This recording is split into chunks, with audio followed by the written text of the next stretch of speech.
Clinging or attachment. The defilement which follows on from craving is a clinging of which there are four kinds. Kamu-padana, clinging to sensuality. Desire and effort to seek out sensual objects are naturally followed by clinging and attachment. When an object of desire is obtained, the wish to gratify that desire even more and the fear of losing the object of such gratification will produce clinging. In the event of disappointment or loss, attachment is based on yearning. Clinging becomes even stronger and generates further action in the quest for fulfillment.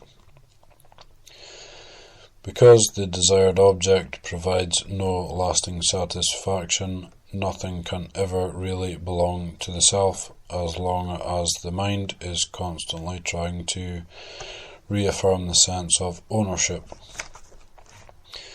The thinking of Putu-dana is thus constantly clinging to and obsessed with one object of desire or another. It is very difficult for such a mind to be free and unattached. Second one is Dittu-padana, clinging to views. Desire to be or not to be produces bias and attachment to views, theories or philosophical systems, and in turn to methods, ideas, creeds and teachings. When views are clung to, they become identified with a part of oneself. Thus, when confronted with a theory or view which contradicts one's own, it is taken as a personal threat. The self must fight to defend its position, which in turn gives rise to all kinds of conflicts.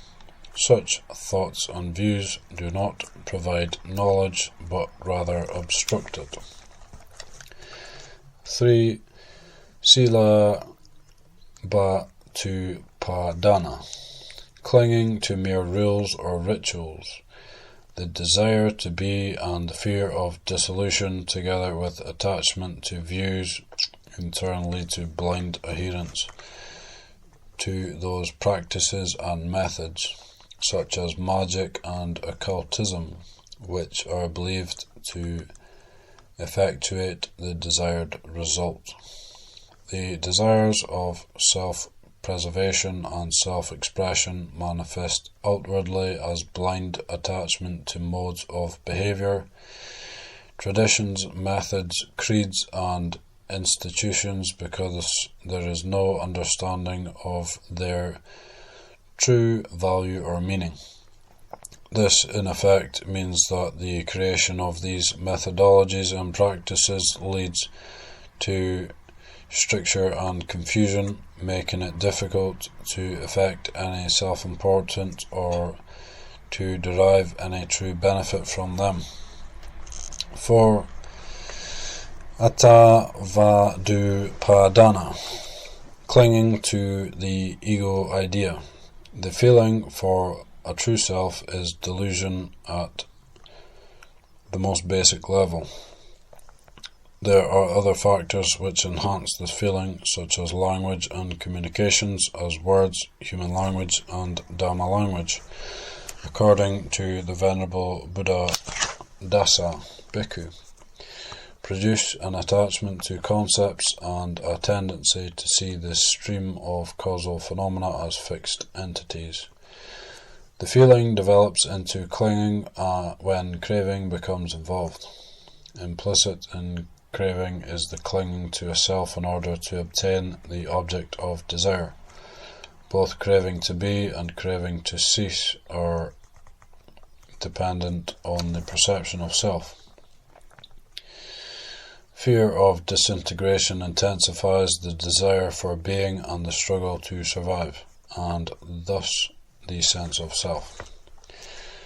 From clinging, the process of suffering continues up to becoming, bhava, birth, jati, aging and death, jara, marana, and from there to sorrow, lamentation, pain, grief, and despair. as the whole mass of suffering.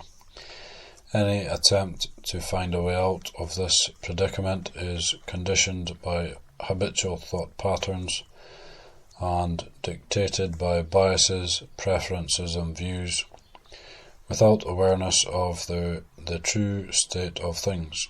The cycle begins once again at ignorance and continues on forever.